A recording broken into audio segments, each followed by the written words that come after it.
Unlocking USB enhancement devices from pause mode.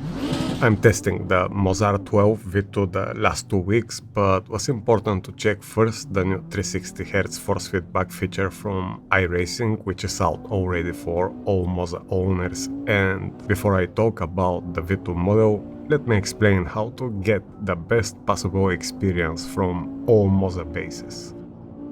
Force feedback is a very subjective topic, and it is important for each of us to find our own sweet spot, and I can guarantee this software has evolved enough to cover each of us with all those filters. That being said, let me show you the two extreme sides of the feedback. First one is without many filters, which gives tons of spikes with very responsive movements and makes the control quite twitchy, the experience not very realistic, and also absolutely impossible to relax our hands as it goes to crazy oscillations. There are people who prefer to have the feedback like that, and some of you know I'm one of those examples, but there are too many downsides with this approach. With bit stronger torques will be hard to be precise with all those force spikes, it will feel very light around the center, you will have to deal with those oscillations, and in general feels very unnatural. The only good side is the responsiveness, but that will work for low torques. That being said, moving to the other example, adding tons of damping and friction, the steering will calm down and feel very natural. Oscillations will disappear, steering corrections will be more precise, and in general the entire experience will be bit more pleasant and realistic, with one downside, and that will be a bit less raw details. There is no perfect world, however, Moza is known to have a bit more spiky feedback, and even with those extremes I can still feel tons of raw texture. However, one way to enhance the raw texture is to move up the frequency equalizer, and here is my suggestion how to find your own best settings.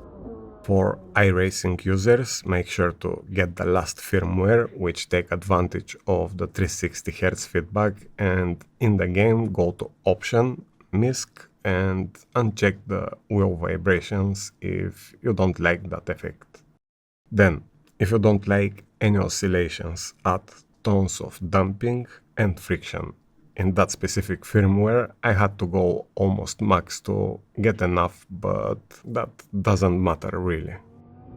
As long as you know those two sliders are the ones which will do the job, you can play with it till you are satisfied.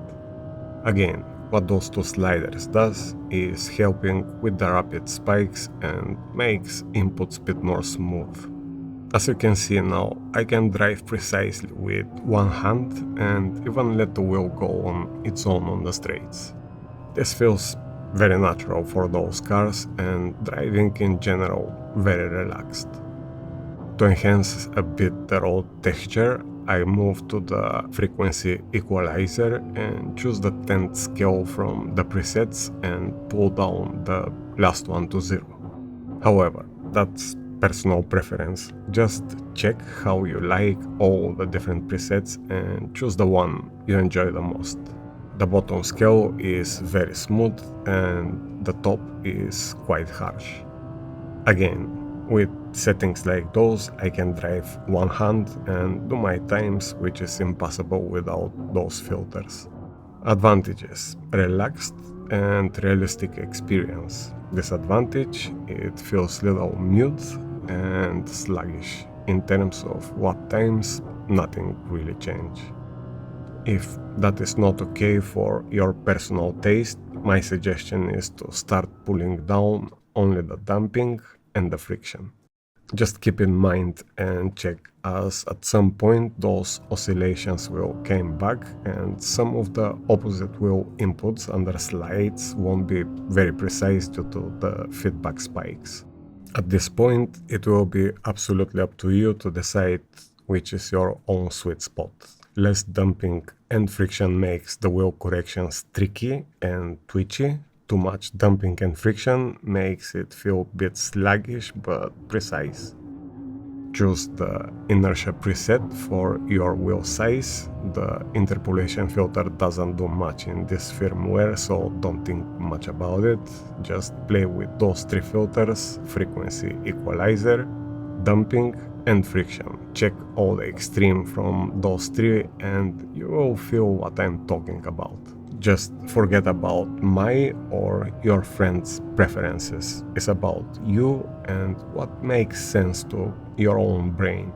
I've tested that approach on ACC, AC Evo, LeMans Ultimate, Automobilista 2 and iRacing, and even if all those are with their own character in terms of feedback, the results are the same. I don't want to give you specific numbers, as from update to update things are changing and also personal likes are very subjective. Just play with those three sliders and see which gives you the best control and driving experience. As I've said, no dumping and friction will feel responsive but tricky to control with tons of oscillations, and more of those two will make it feel sluggish but more precise, realistic, and without oscillations. It's just up to you and what makes more sense to your brain. And don't forget the frequency equalizer, it is amazing slider.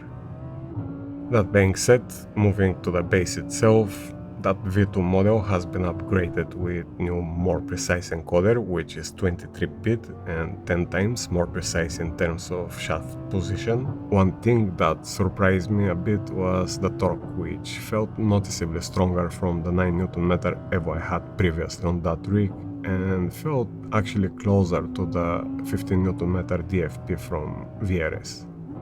But remember that is not scientific measurement but just personal feeling, and that is definitely base, which covers my personal like, as I found myself using around 60 to 65% torque from the different sims I've tested.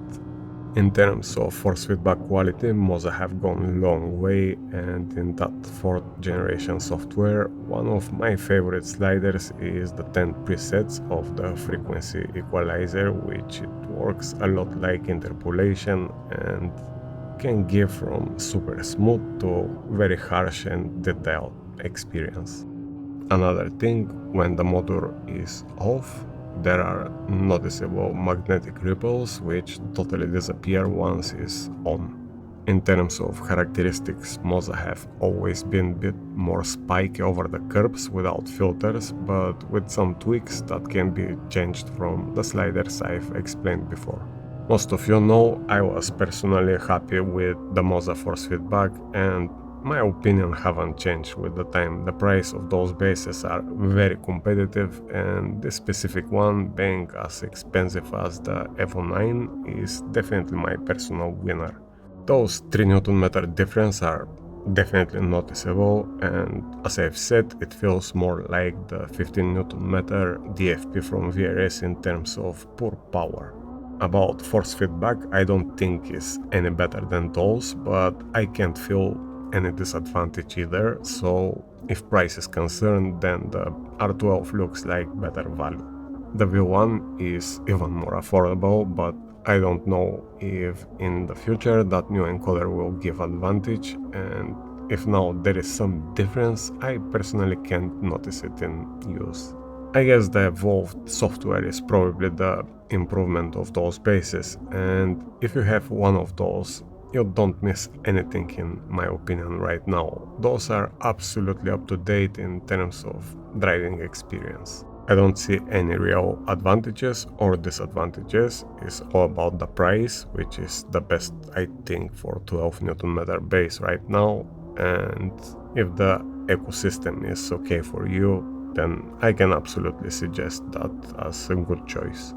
That being said, hope those force feedback settings advices will lead you to the perfect experience. Just don't be lazy and test the way I explained before. Don't forget that hobby is an endless journey. Happy racing, everyone.